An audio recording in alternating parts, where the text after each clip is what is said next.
Okay, so here's something to think about.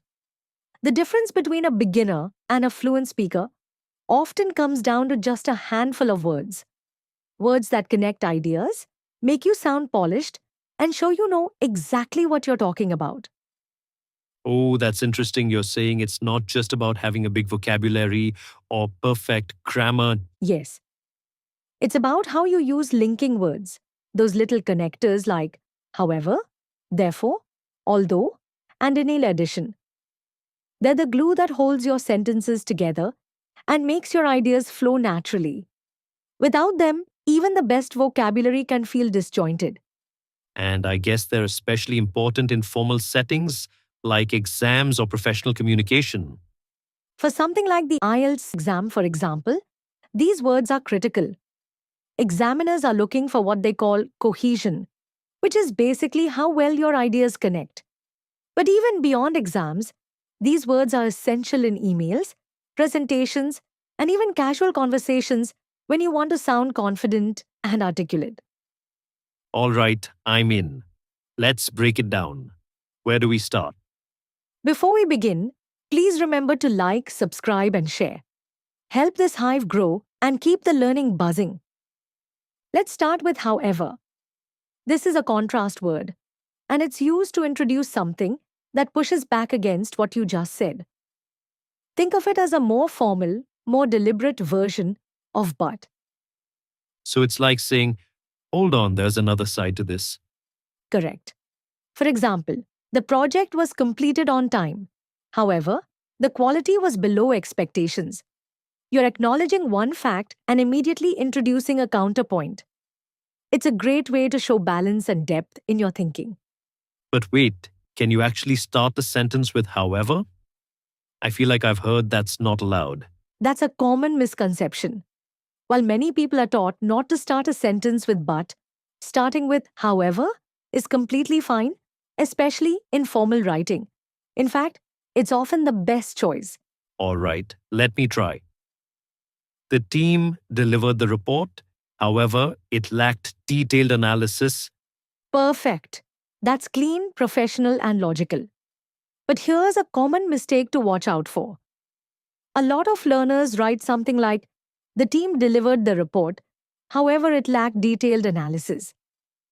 That's called a comma splice, and it's a big no-no in formal writing. So I need a full stop or a semicolon before however. Right. You could also restructure the sentence entirely. For example, the team delivered the report. However, it lacked detailed analysis. Both the full stop and semicolon versions are correct. The comma only version isn't. Got it. Full stop or semicolon. What about in speaking? Do I need to think about punctuation? In speaking, it's more flexible. Since you don't have punctuation, you just need to pause slightly before, however. That pause acts as the punctuation. Oh, I like that. The pause is the punctuation. Exactly. And here are some professional examples. The results were promising. However, further testing is required before we proceed. Or, we appreciate your feedback. However, we cannot offer a refund at this stage. That's like diplomatic disagreement. It's a polite, professional way to introduce a challenge or counterpoint without sounding confrontational. It's perfect for meetings, emails, and presentations. All right, let's move on to therefore. This one's all about consequence. It's like saying, because of what I just told you, this logically follows. Right, it's cause and effect, reason and result. For example, we received more orders than expected. Therefore, we need to hire more staff. It's clean, logical, and confident. So it's like so, but fancier. Yes, therefore, is more formal and authoritative. It makes you sound like you've thought everything through and are presenting a well reasoned conclusion. Let me try. The client increased their budget. Therefore, we can expand the scope of the project. Perfect. And just like however, you need either a full stop or semicolon before therefore when it connects two complete sentences, comma after it. What about in the middle of a sentence? Can I use it there? Absolutely. For example, the data was incomplete and therefore the conclusions were unreliable. That's slightly more formal and is often seen in academic writing or legal documents. Oh, that does sound very official. It does. And that's the beauty of therefore. It signals that you have evidence, reasoning, and a conclusion. It's perfect for essays, reports, and any context where you need to demonstrate logical thinking. All right. Next up, although. This one's a bit different because it doesn't start a new sentence.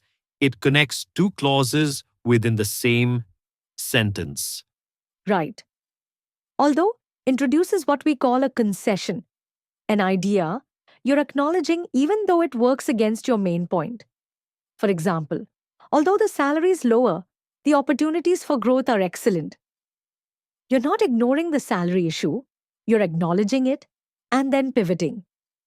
So it's like saying yes, but Correct. And that's what makes it so powerful. It shows balance and nuance, which are highly valued in professional and academic settings. can I use although at the start of a sentence or in the middle? Both. For example, although the plan has risks, I believe it's worth pursuing. Or I believe the plan is worth pursuing, although it carries some risk. The meaning is the same, but the emphasis changes slightly depending on where you place it. Oh, so the position changes the feeling? Exactly. When although comes first, the concession lands first and the main point lands as the punch. When it comes second, the main point lands first and the concession softens it. All right, last one. In addition, this one's all about adding more to your argument. It's like saying, here's another point that supports what I'm saying. Right. For example, the new policy saves money. In addition, it improves staff morale. It's similar to also or and, but more formal and structured. Let me try.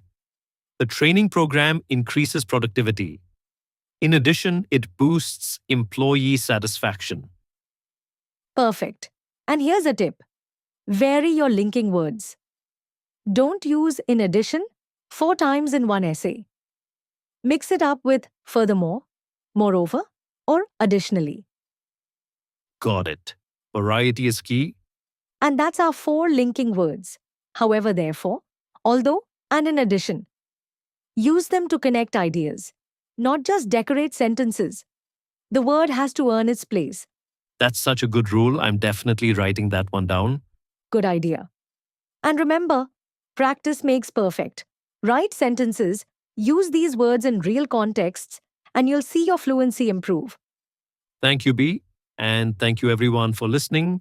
If you enjoyed this episode, and I hope you did, please subscribe, share with a friend who is also learning English, and leave us a comment. We really do. And if you have a grammar topic you want us to tackle next, tell us. Until then, keep learning, keep speaking, and don't be afraid to make mistakes. That's how the best English happens. See you in the hive again soon. Thanks for this. I feel like I've leveled up my English today. You have. And with that, we'll wrap up. Keep practicing, keep connecting those ideas, and we'll see you next time. See you next time.